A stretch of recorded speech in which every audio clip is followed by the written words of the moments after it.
Welcome to the Uncommon CEO podcast, where we unpack the mindset, skills, and wisdom it takes to become an uncommon leader in a common world. With your host, the Uncommon CEO himself, Andrew Smart. Welcome to this edition of the Uncommon CEO podcast. Andrew, what's new in your world?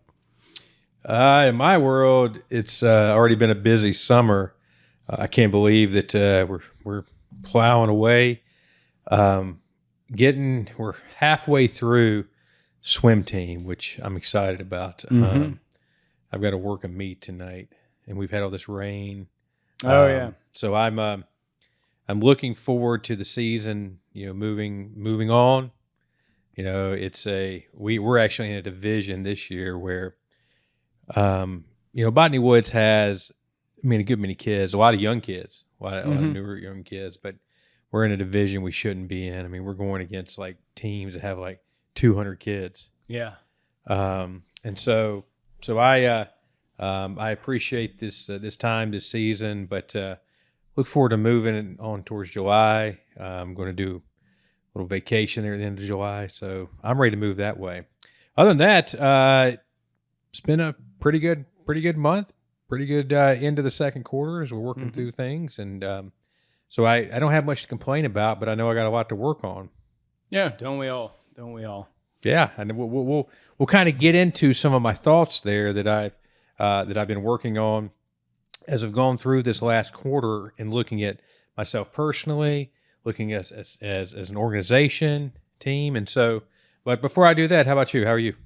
Good. Just had a little, call it a vacation, call it a trip. I don't know. Took the family up to Washington, D.C., and then How was it? Pittsburgh. It was cool. We got to tour the White House in the Capitol building, which was neat, because you have to really schedule those ahead of time, and kind of got the word on the White House at the last minute. And to go inside there, that's a pretty neat place.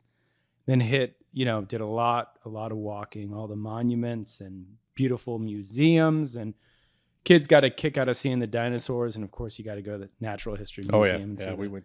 The big elephant and the blue whale, all that good stuff. It was unfortunate. We did do the Capitol when I was there last year. The White House was still shut off. You couldn't do the White House then. So just stop by and see Joe and talk through a few things. Yep, I'm sure we didn't get the chance to meet with him, but we got to see some of the cool spots like the green room, and every room's named after a color. The White House with the green room, the blue room, and the red room in there. So, but it was neat. Joe Biden, all presidents have, in the modern age presidency of TV, internet, all presidents have gaffes, and they can make funny pictures. It's the one word though that Joe will say all the time, and I'm like, he loves to say malarkey. Malarkey. That's a very that's malarkey. New England thing to say there. Yeah. So, but whether it's him or Trump, everyone's got their, they got, their funny sayings and gaffes, and there's never a shortage of a presidential gif out there. That's the truth. Once the internet blew up, you've got every moment they move around is an opportunity for that's that video. In today's world of politics and presidencies, and really, anyone in a position of influence like that, it's a little tougher because there's cameras and iPhones and oh my gosh, platforms, and it's a different world. Yeah, there's no privacy anymore. None about that. None. So, but we're not here to talk about Joe or Trump or any of those guys. We could spend months on that one. Yeah, no doubt. But what I am here to talk about, and it's kind of interesting, when you y'all were in D.C. for how long?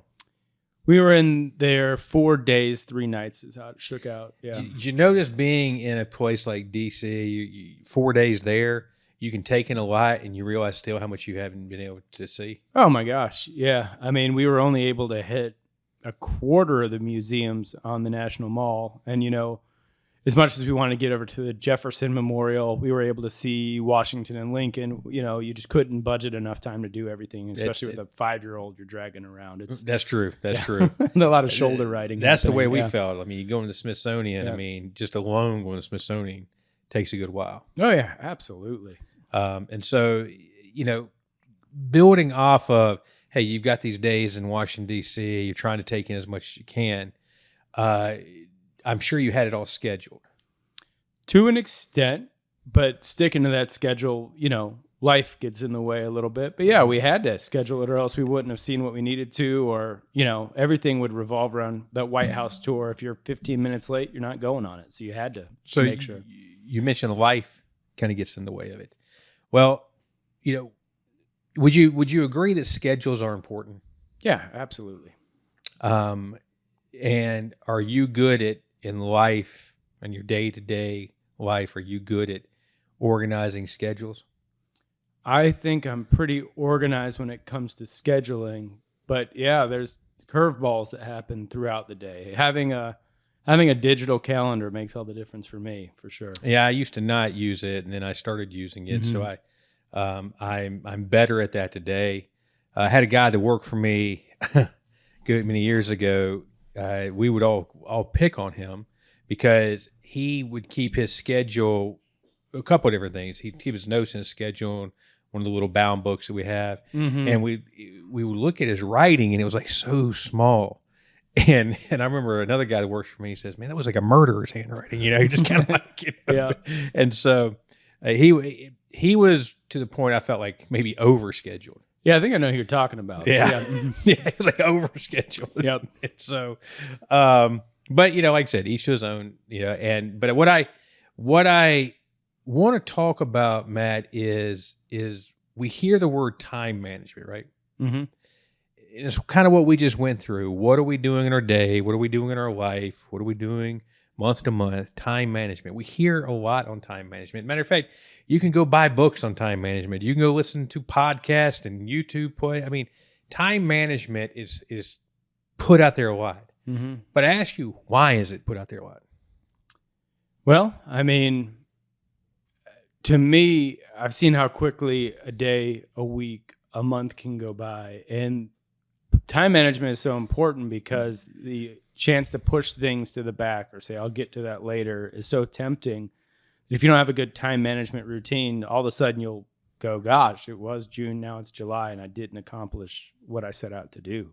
Yeah, things move fast. I mean, obviously, you and I have the same amount of time in each day. Mm-hmm. But time management, because the truth is, we're not all good at using our time.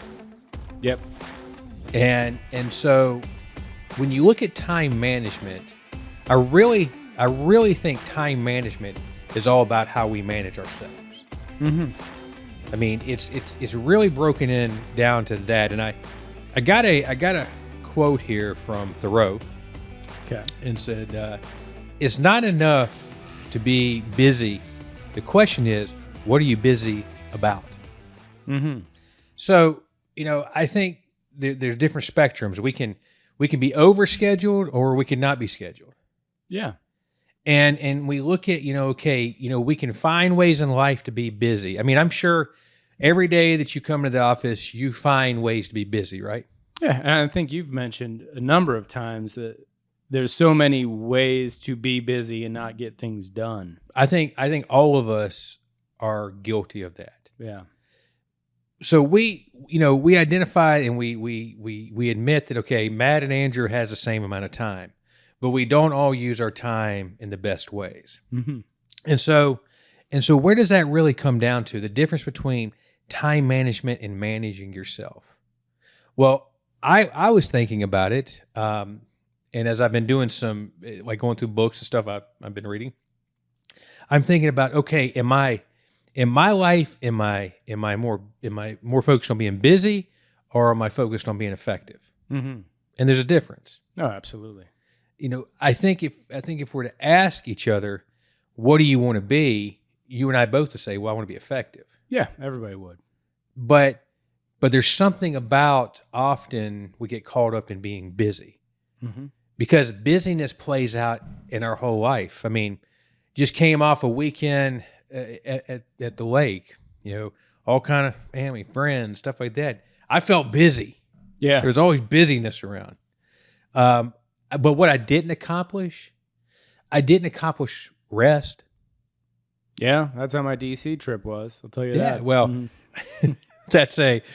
when you go to DC on a trip like that, that's not a quote vacation. Yeah. That was a working vacation. It was, yes. I was managing a team during that Yeah, vacation. you're managing a team. So Matt, that stats say we are busier today than any other generation in life. Busier.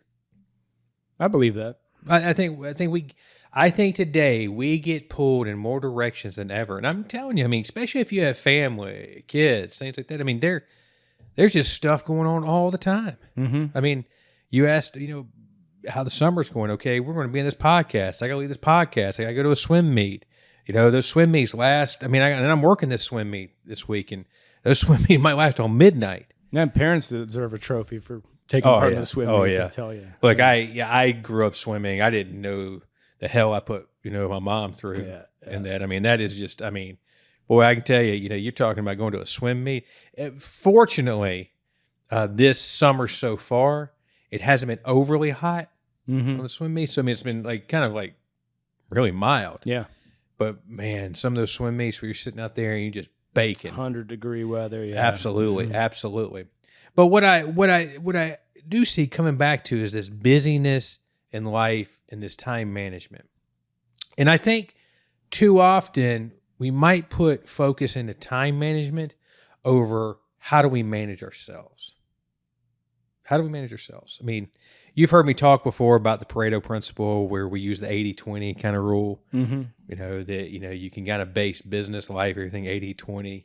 And the 80%, often in our own personal managing ourselves is we spend 80% doing a lot of things, but not doing a lot of things effectively. Mm-hmm. And if you really look at your life and you start looking at, okay, where's that 20%? Do I spend 20% in areas of effectiveness, things I like to do, things I'm passionate about? Do we do that? And if you really analyze your life, you probably, if you sat back and said, no, really 80% of my life is just doing things. Mm-hmm. And I might get 20% of things that I like to do.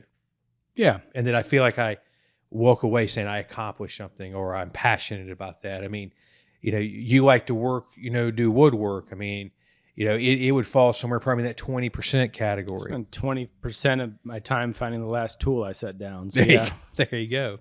And so I wanted to just really hone in this manage yourself.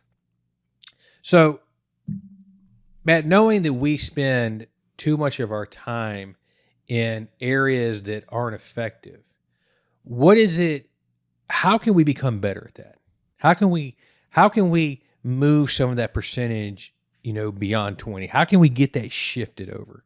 Because we talk about shifts in life. I mean, successful people in life, people who we would categorize as uncommon people, are great at making shifts in life.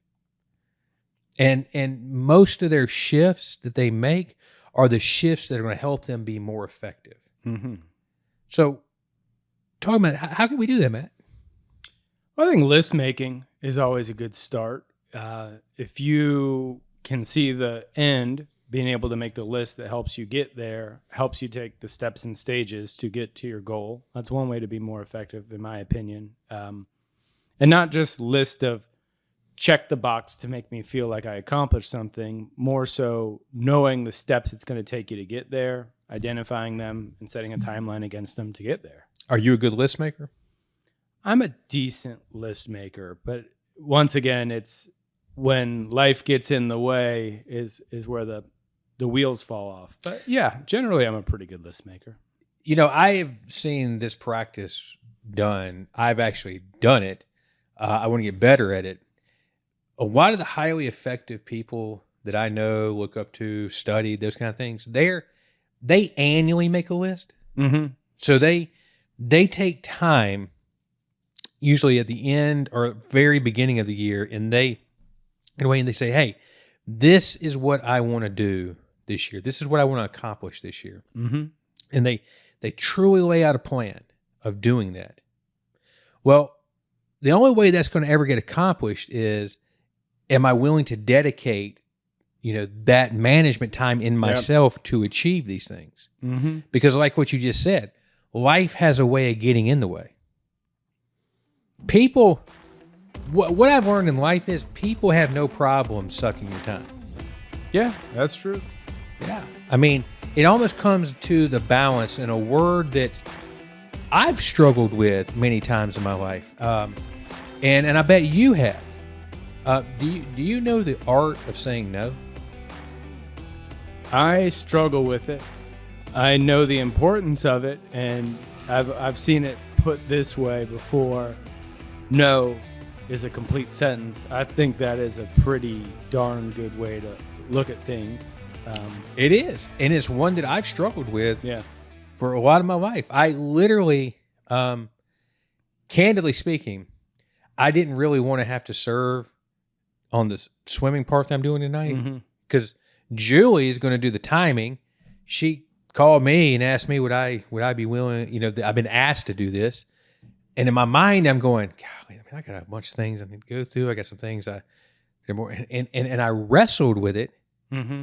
And instead of saying no, I kind of hemmed and hawed and said, and she checked back in with me the next morning, and then I was kind of like, and then, all right, I'll do it. Yeah. When I wanted to say no, Mm-hmm. but what was my problem in saying no? My problem is quite often people like you and I sometimes feel guilty saying no. Yeah, I think a little bit of that and a little bit of having the mentality of if nobody else is going to do it, somebody needs to step up. But wouldn't that put us more kind of somewhat, I don't know, it's kind of almost like a martyr type deal. Yeah, I try my best not to fall into that camp because it gets under my skin being around martyrs. So, yeah. But I mean, it kind of falls into that camp though, because there's a bunch of people. Like I'll go back to this swimming deal. A lot of new families. I mean, I volunteered for the last few years. But it's funny about that. People are okay with the same people doing everything. Yep, I found that in life for sure. And so I bring that back to the time management, managing yourself. I should have just said no, Julie. I've got other things I need to do. Just tell them no. So I could prioritize with things that, that I feel like my time is more important. I mean, candidly speaking, I sometimes get a little bit into myself that I'm like, well, all those other fathers don't have near the responsibility I have. They don't have all that. I mean, and I start playing that into, and that's me going back into that victimish, martyrish type of deal that is, these guys they don't know what I'm dealing with. You're right. Yeah. They don't know. It's not important they know. What's important is, can I manage myself to say I know and to say no? Sure. So, so I've been thinking hard on this week that I want to be a more effective person. I want to make sure that I'm putting my energy, my time, and my effort to be more effective, to dive into more of this 20%. I want to get that 20% up. I want to make sure that I am putting the energy and effort into things that better me, and a better me makes people around me better. And so that is where I realize that managing yourself is the most important part if you want to be an effective time manager. Because you can schedule stuff. You can sit here after this podcast, man, go back to your office and say, you know what, I'm going to build out my schedule for the next week, okay? But it doesn't make that schedule an effective schedule. Nope. It's just busy sometimes. Yeah, it is. And so, but if you will evaluate and say, where am I putting my time? What is going to make me more effective? That is critical to be the most successful person. So, man, like I said, I wanted to take this time together for us to talk about the difference between time management and managing ourselves. It's managing ourselves. We could spend a long time on this podcast. What does that break down? We could get into our personal lives, or we can get into how we are in our business lives and our every aspect of our life, our health, our everything, but managing it, okay? Because you only have so much time. And I don't care whether you're Bill Gates, the president of the United States. Being able to manage yourself and the time behind it is critical to be an effective person. And since I'm a person of passion and I desire purpose in life, I know how important it is to be a better manager of myself. Mm-hmm. Yeah. And I think with that comes balance, and balance is possibly an overlooked way of managing yourself, in that with having a limited amount of time and a limited way to spread that time, to your point, the balance of spending time with the children might make some of the swim meet stuff make sense. But if there's a better way to spend that time with children, with family, with work or whatever, managing the balance is half of managing yourself and your time, I'd say. Well, balance is a hard thing in life. Yeah. I mean, the scales of balance, that's a hard deal, because at any given time, something can shift over and you get out of balance. Mm-hmm. And so I believe, that any person that desires a best life works to seek a level of balance. Mm-hmm. But I almost think that's a lifelong journey. Yeah, absolutely. Constantly tweaking balance. Constantly. Like I went back and said, shifts. The little shifts that we make all the difference. And as we manage time and as we manage ourselves, and we know that managing ourselves is critical to managing our time, if we will make little shifts and say, hey, it's okay at times to say no to things. So if you were to boil it down to a key takeaway, the fourth and goal type thing for managing yourself, what's a step our listeners, viewers could take today to get towards a better self-management platform? I think it goes back to your list. Are you prioritizing the things that make you better? Are you prioritizing the things that you're passionate about? Are you prioritizing the things that are going to make a difference in life? Or are you just kind of building a schedule that's just kind of like checking boxes? Mm-hmm. And so I think making a priority to those things, the things that says, hey, what makes me a better Matt? Obviously family time. What am I spending my time and work doing? Yeah. Am I looking at it and saying, okay, is there a lot of gaps of wasted time? Mm-hmm. I mean, look, I know if I really reflect back, I can look at, man, golly, I wasted a lot of time there. I mean, I wasted a lot of time binge watching a series. But if you allow that to be part of your balance, that's okay too. It just is has okay. to be, yeah. It is it's okay. part of the balance. I mean, look, I'm a big promoter that you've got to take time to also decompress. What down, but many people struggle with that. Oh yeah, it can't just be all Netflix. It's got to be some balance. It can't be all Netflix. You're right, but think about this. Do you know people who can't sit still? Yeah, absolutely. I can fall prey to that sometimes. Yeah. Yeah. So being able to make that a priority too. Mm-hmm. So I think following that rule, looking at, okay, where's the 80% junk in my time? How am I managing that? And if 20% I know that I can be effective there, how can I grow that area, that 20%? There's always going to be things, okay? There's always going to be things pulling in your life. I mean, if you have children, they're going to pull in your life. You're in a relationship, it's going to pull in your life. You have basic responsibilities at a job, they're going to pull at your life. But hey, where can I grow in my effectiveness? Thanks for joining us today on the Uncommon CEO podcast. Subscribe to our show wherever you get podcasts. We have video episodes on our YouTube channel and more uncommon wisdom on our social media. Find all our links and resources at uncommonceopodcast.com. For Andrew Smart and all of us here at the Uncommon CEO, stay uncommon.